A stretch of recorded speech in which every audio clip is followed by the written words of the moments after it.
안녕하세요. 오늘도 과몰입 최작입니다. 우선 그동안 제 영상을 기다리셨을 구독자님들께 깊은 사과의 말씀을 드립니다. 특히 영상 빨리 올리라고 퇴근해주신 탱구씨님, 기다려주셔서 정말 감사하고 날짜까지 세며 기다리게 만들어서 정말 죄송합니다. 제가 개인적으로 좀 바쁜 일이 있어서 지난 130일화 방송은 아예 리뷰를 올리지 못했고 지금 거의 2주 만에야 영상을 올리게 됐는데요. 가급적 이런 경우는 없어야겠지만 앞으로는 이렇게 영상이 늦어지는 경우가 생긴다면 커뮤니티를 통해 미리 공지라도 올려놓도록 하겠습니다. 리뷰 영상을 따로 만들 시간이 없어서 그렇지 바쁜 와중에도 틈틈이 방송도 챙겨보고 이번 기수에 대한 여론도 살피고는 있었는데요. 정말이지 이번 18기는 여러모로 지켜보기 힘든 기수인 것 같습니다. 누구 하나 애착이 가거나 응원하고 싶은 커플도 없고 어떻게 된 게 회차를 거듭할수록 씹어댈 안주거리만 느는 것 같아서 리뷰어 이전에 여러분과 같은 시청자로서 이렇게 불편하고 불쾌한 방송을 계속 봐야 하나 싶어 현타가 오기도 했는데요. 오늘은 논란의 중심에 서 있는 영자와 광수 커플에 대해 이야기해 보도록 하겠습니다. 뜯어보자. 드디어 올 것이 오고 말았습니다. 제가 2주 전 올린 영상에서 광수에게서 맹목적인 사랑의 광기와 집착의 기운이 느껴지니 영자에게 도망치라고 리뷰를 했었는데 결국 예상이 현실이 되고 말았네요. 이번 주 방송에서 광수는 결국 미저리 본색을 드러냈고 이에 질색한 영자는 광수에게 부담스럽다, 무섭다, 이성적 호감인지 인간적인 호감인지 모르겠다, 거절 3단 콤보를 날립니다.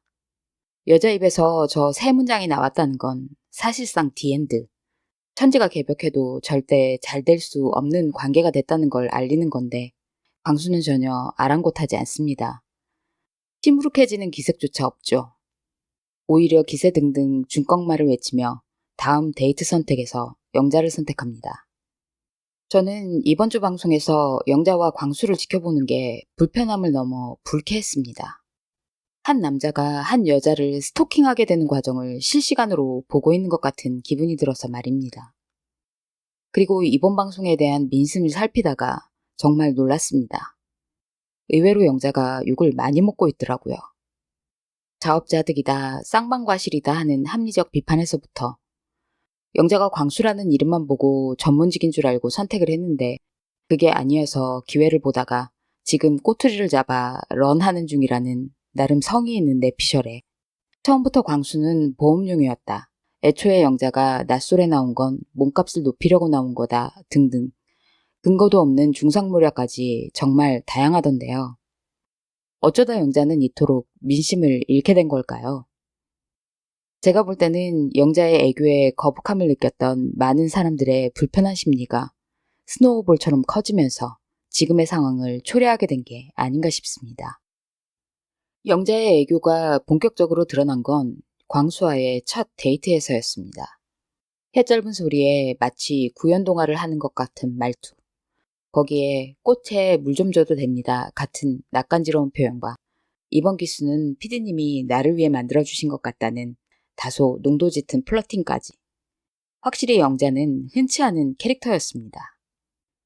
그리고 이때부터 슬슬 영자를 색안경 끼고 바라보는 사람들이 생기기 시작했던 것 같은데요. 영자의 애교가 너무 인위적이고 가식적으로 보인다는 이유에서였죠.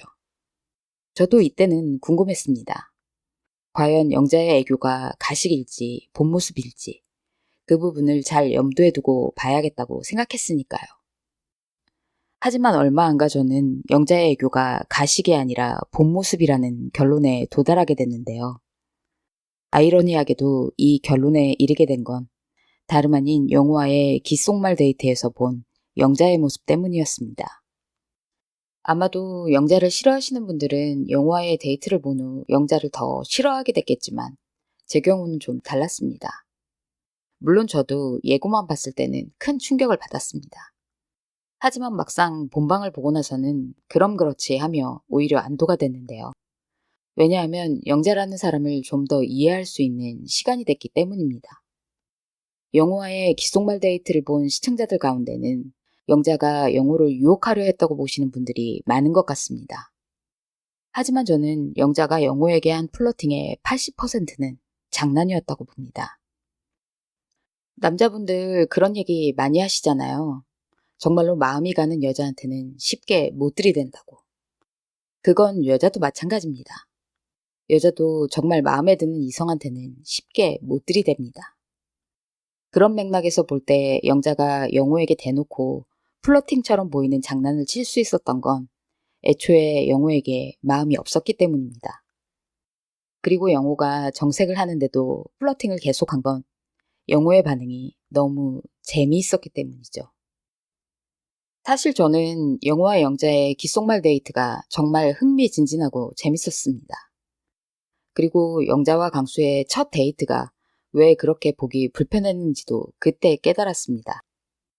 한쪽이 계속 플러팅을 하면 상대는 좀 민망해 하기도 하고 때로는 같이 우쭈쭈 해주기도 하면서 텐션에 변화를 주며 리액션을 해줘야 하는데 광수는 한술 더 떠서 진지한 플러팅으로 대응을 하고 있으니 그 그림이 부담스러울 수밖에요. 그런 면에서 영호는 영자의 플러팅과 애교를 빛나게 해준 사람이었습니다. 실제로 이 데이트에서 영자는 정말로 신이 난 것처럼 보였는데요. 그도 그럴 것이 영자는 영호처럼 자신의 플러팅과 애교를 잘 받아주고 받아치는 사람을 전에는 본 적이 없었을 것입니다. 그래서 영호와 데이트를 한 후 이게 진짜 내 본 모습이고 영호님이 이걸 이끌어내 주신 건지 같은 인터뷰를 한 거라고 봅니다. 왜냐하면 저도 영호와 데이트를 하는 영자를 보면서 영자의 본 모습을 본 것 같은 기분이 들었거든요. 영호 앞에서 보여준 영자의 애교와 플러팅은 그야말로 천부적이다 라고 밖에는 달리 설명할 길이 없는 그런 범주의 것이었으니까요. 영자는 원래 애교가 많은 사람이고 자신의 애교를 발산하는 걸 즐기는 사람으로 보입니다. 어떤 분들은 영자가 여자들 앞에서는 멀쩡하게 말하다가도 남자들 앞에만 가면 혀 짧은 소리를 낸다며 가식적이라고 하는데 제가 볼 때는 오히려 그 반대입니다. 영자는 남자들 앞에서 보이는 혀 짧은 소리가 본성이고 여자들 앞에서는 그 본성을 숨기는 거라고 봅니다. 왜냐하면 성장하면서 자기의 본 모습을 숨김없이 보여줬을 때 적극적으로 싫은 티를 냈던 사람들은 남자들이 아니라 여자들이었을 테니까요. 아마도 영자는 지금까지 살아오면서 자신의 저 애교로 인해 득을 본 적도 있겠지만 오해를 사거나 미움을 받은 적도 많았을 겁니다.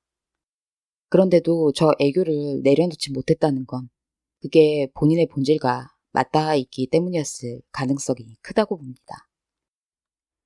그런 영자에게 영호와의 티키타카는 분명 영자의 마음을 흔드는 요인이 됐을 겁니다. 그래서 저도 영자가 영호에게 한 플러팅이 100% 장난은 아니었다고 보는 거고요. 처음에는 장난이었지만 나중에는 설렘이 되지 않았을까요?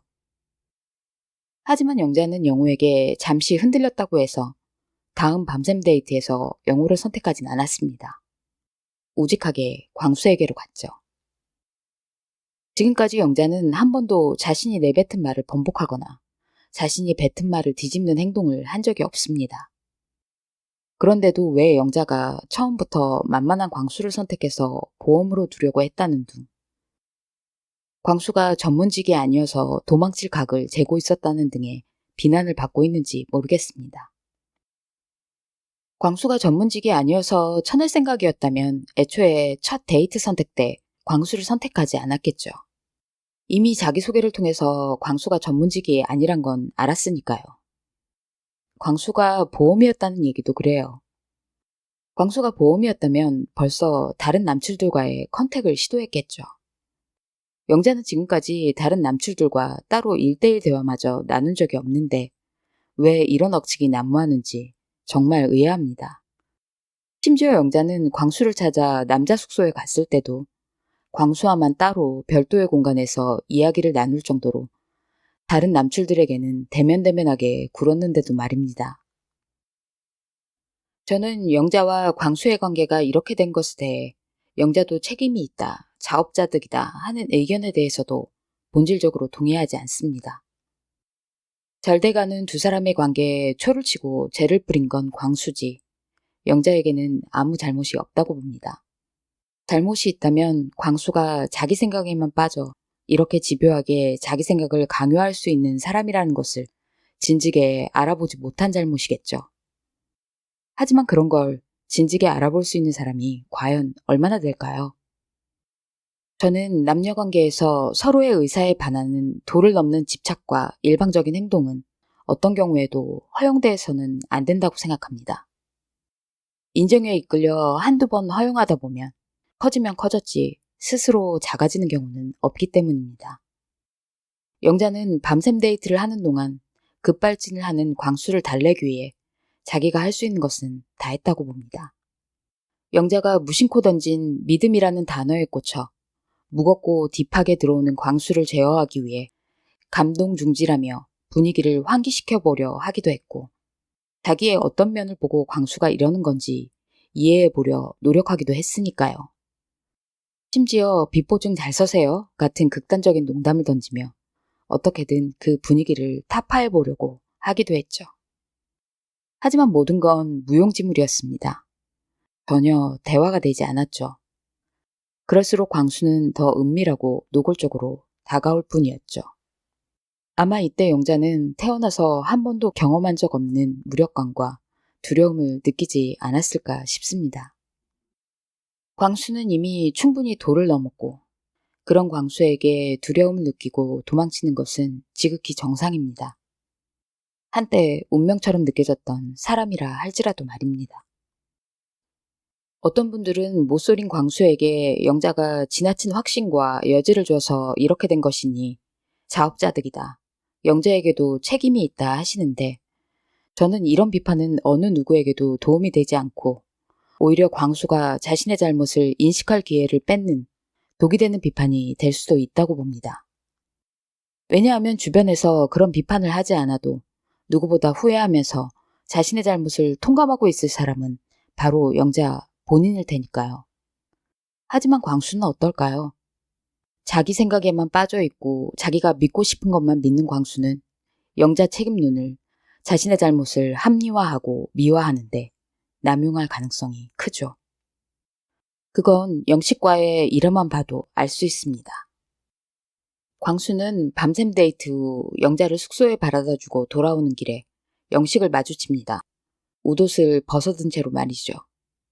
영식이 어떻게 된 거냐 묻자 광수는 한껏 신이 나서 영자가 잠이 들었고 자기가 옷을 벗어 덮어줬다며 무슨 대단한 일이라도 있었던 양 자랑을 합니다. 이에 영식은 영자가 지루해서 잠든 거 아니냐고 팩폭을 날립니다. 심지어 달뜬 광수의 반응에 혼자 상상하는 거 아니냐고 묻기까지 합니다. 하지만 광수는 전혀 아랑곳하지 않습니다. 저는 영식이 다른 사람보다 예리하거나 영민해서 광수에게 저런 팩폭을 날린 게 아니라고 봅니다.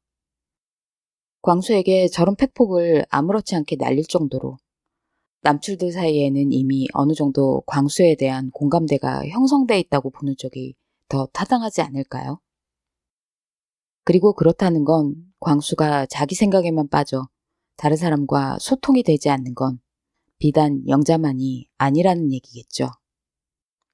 다음 주 방송 예고를 보니까 결국 영자가 눈물을 흘리며 호소를 하고 광수도 그제야 두 사람의 관계가 끝났음을 받아들이는 것 같던데 제발 부디 모쪼록 그렇게 두 사람의 관계가 마무리됐으면 하고 이제 더 이상 광수로 인해 영자의 생얼을 강제로 보는 일은 없었으면 좋겠네요. 그래서 오늘도 과몰입 한 줄 평. 무서운 건 말 그대로 무서운 겁니다. 부담스럽다는 말로 포장하지 맙시다.